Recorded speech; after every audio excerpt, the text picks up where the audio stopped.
Now you two silence. Let me start with a very general question, because I think indoor air quality, this will be one of the first times many people in our audience have ever even thought about it. Is indoor air quality something people should be thinking about and paying attention to?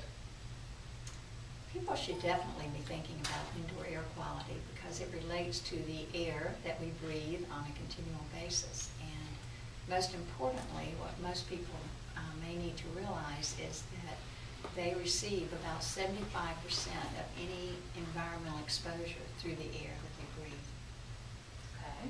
Now you guys tell me, is Marilyn always this calm and collected, or she get... We need that energy, Marilyn. We need that. We need that loud. Okay. We need that loud voice. Okay. Get authoritative. We don't need the soft-spoken. Just be your loud Marilyn self. You want it to be authoritative? Well, whatever is natural for you, but... You're out, Marilyn, you're out and about. You're speaking to a bunch of moms everywhere. You're talking to them about the importance of indoor air quality for their families, for their children. People will listen if you seem passionate. It'll Okay. make them passionate, Okay. so that's the idea. That's the training I need, how to be passionate and speaking like this. Right. So I want to also clarify, when you say that indoor air quality is important and it's something people should pay attention to, do you want them to be aware or alarmed? I think people should be aware of the indoor environment and the air that they're breathing on a daily basis because it's very important to their health. And elaborate on that for me some more. I heard some statistic earlier that we're indoors more than we're out and so forth and so on. Sell me on why this is important and people should be listening. What most people don't realize is that the indoor air is about 2 to 5 times more polluted than the outdoor air. And many people think when they're in their homes, they're in a very safe environment. And that's not necessarily the case unless they work to make sure that the air inside their home is free of harmful pollutants. Okay. The other thing is, don't worry about trying to speak in short sentences. I know everybody worries about speaking in sound bites. I don't believe in that. You express yourself how you need to, and let me do the work of finding those perfect quotes, okay? Okay. Okay? And I'm hearing noise from you that's bugging me. Ooh, Joe, you got in trouble. It couldn't be me, possibly. Mm-hmm. Okay. So, another, along those same lines, okay? I am sure that some people, when they start hearing us talk about indoor air quality, are going to say, that's crazy environmentalists. That's just a bunch of, baloney or whatever. When we talk about the work that GreenGuard does and the off-gassing that happens with products in our homes, is it crazy environmentalists, or are we talking about science-based information? Well, most of the information relative to indoor air quality is very much science-based and also practically experienced through a number of decades of research and studying indoor air quality. We know that the products that we use on a daily basis and that we use to furnish and construct our homes are sources of many, many pollutants that get introduced into the home. And we know this partly because you pioneered this field and these testing chambers where we can actually capture these chemicals and see how much and what they are, right? Yes, we started studying indoor air quality many years ago, back in the late 70s, when we started having what we call sick building syndrome. When people inside of buildings began to get sick and we really didn't know why, and they found that if they left the building that their health improved, they felt better. And through the years of research, we've determined that not only is the air quality more hazardous inside than it is outside, but the source of those many pollutants are coming from the very materials that we use on an everyday basis. Okay, so this, I just kind of want you to get a definitive statement from you. This is real. Yes, this is real. It's been studied, it's been documented. We now know how to start finding solutions to it. And before I get into the somewhat specific of our tests and what we learned about this particular furniture, we tested furniture, but there are so many other products in our homes that could be sources of indoor pollution, from the dry cleaning you bring home to the cleaning products you use to whatever else. Mm-hmm. How do the different products in our homes compare to each other generally as far as sources of indoor air pollution? Well, just about any material or any product that you use or you have in your home can be a source of, especially chemicals called volatile organic chemicals that emit or outgas into the air. Everything from the clothes you wear to the cleaners you use to the bedding that you sleep on to the vacuum cleaner that you use on a daily basis, all of those can be sources. And you have to think about them all, and since everything can be a source, what you have to think about are the ones that you use commonly, the ones you use most frequently, the materials that occupy the greatest amount of area in your space. You have a lot of furniture, you have a lot of bedding that you sleep on every night. Those type of things, a lot of cleaners that you use. So those are kind of the priority products that you need to think about in making sure that you're using what we call low-emitting products that do not contribute excessive levels of hazardous chemicals into the air. And when people hear us talking about this, should they be panic-stricken that, oh my gosh, my home is poisoning me? Or should they just be thinking, okay, there are some rational, no-nonsense steps I can take to reduce what I'm exposed to? Well, I think people should not panic. I think education and knowing about the issue and having information so they can find solutions and practical ways of minimizing their risk is the way to approach it. We do hear from a lot of parents, a lot of young parents of newborns and young children who become very concerned about the products they're bringing in because they may have high odors or they may find that they're causing some sort of irritation among their children. And they often do panic, but once they realize that there are things that they can do to help minimize those issues and they have more power themselves to control it, they feel more comfortable about it. And I'm going to get at one thing because I'm not sure if you're taking enough credit. And then I will truly get to our results. These chambers that we were exploring this morning, from what I understand, you pioneered that as a way to actually get at this issue in real life rather than just guessing. I guess what I'm trying to, how did you get the idea for the chambers and what have the chambers enabled you to do? Well, many years ago, when I was actually at an academic institute at the time, when I was actually researching why people were getting sick in buildings, and discovered that the products, the furnishings inside the buildings were really the sources of many of the chemicals that were causing the irritation to people and the odors. We figured out that we needed to take those products out of the building and to study them independently so that we could figure out how they were contributing the source of pollution, and further to help us figure out how to make safer products to prevent the problem from occurring.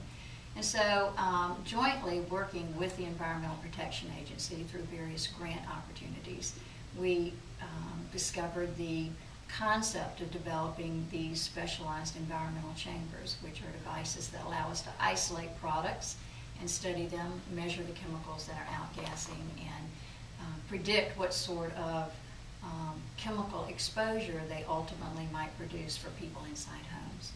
So the chambers allow you to really know rather than having to guess, right? Right.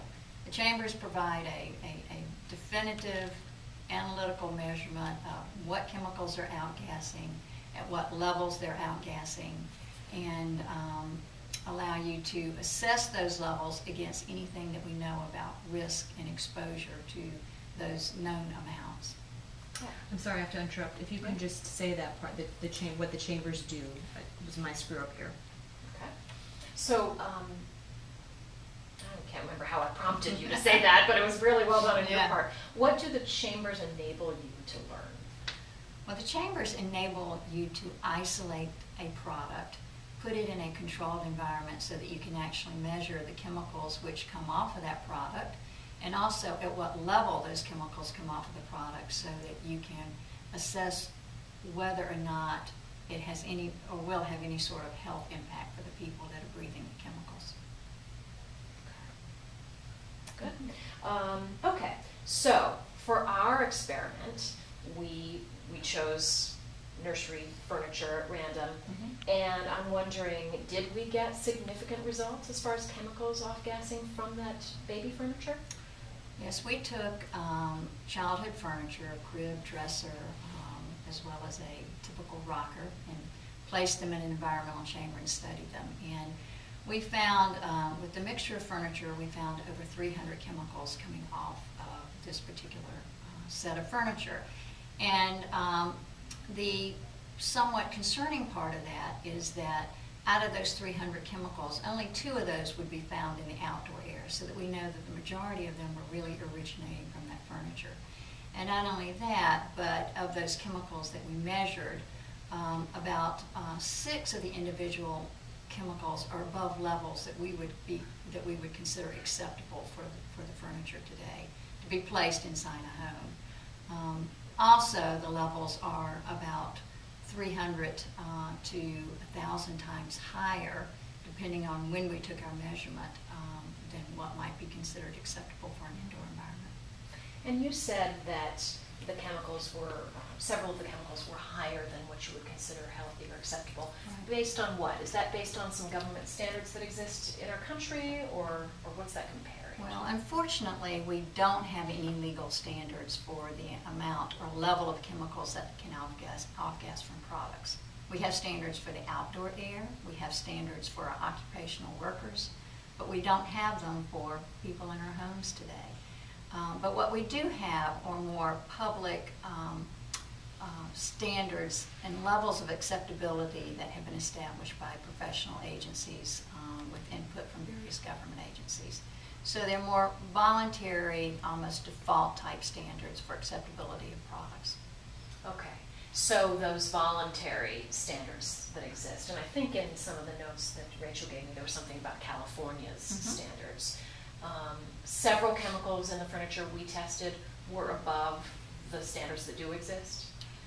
Yes, there were a number of chemicals that actually exceeded the standards that. One of the common standards that we use for our products is based on a California document that comes from the California Public of Health, where they actually have certain chemicals and certain levels of chemicals that they consider acceptable for products. And we found chemicals like formaldehyde, xylenes, toluenes, that are common industrial solvents, to be higher than their recommended levels. Okay. And can you give me a kind of a relatable example of what these chemicals that we found, what the levels were like compared to fresh air? Well, typically the outdoor air, especially in rural environments, is very clean. And so we often measure the air quality by a concept we call TVOC, which is kind of the total amount of all the chemicals measurable by our techniques. A typical TVOC level in the outdoor air is around 10. The levels that we find from these individual products ranged anywhere from 600 to 1,200. So very significantly greater. Now, one thing to remember is that we're not just measuring one chemical, but we're measuring multiple chemicals. And so each of those chemicals is present at a very low level, and we call it parts per billion. You may have formaldehyde at 30 parts per billion, and you may have xylene at 100 parts per billion. But you add all of those chemicals up to get kind of your total amount that you have and that you're breathing, and that's what we call the TVOC. Now, unfortunately, all of those chemicals add together to create what we call kind of a cocktail mixture of chemicals. And each individual one is there at a very low level, but when you add them all together, you get a higher level. But not only that, but as health scientists, we don't really know what the human health impact is of breathing in that cocktail mixture of many, many chemicals. And that's one of the concerns that we have today. Each of those chemicals is probably present in part per billion level. And to put that in perspective, a part per billion is about a drop of water in 10 Olympic-sized swimming pools. Or I've also heard it expressed as one piece of toilet paper from a roll extending from New York to London. So it is very, very minute, but those very low level chemicals can have potential health impact for people that breathe them. She was saying some great things about the cocktail when I was here in, I know. in the background of the door. Shall we try that again? Okay. You did beautifully. I really liked the portion about the cocktail of chemicals. We just don't know when you combine them all. And I'm going to ask you to do it again. Now, maybe the answer was fine, but that background audio. Do you want me to go holler at them and tell them to use the front door? Because I have a feeling it's lunch hour and they might. You probably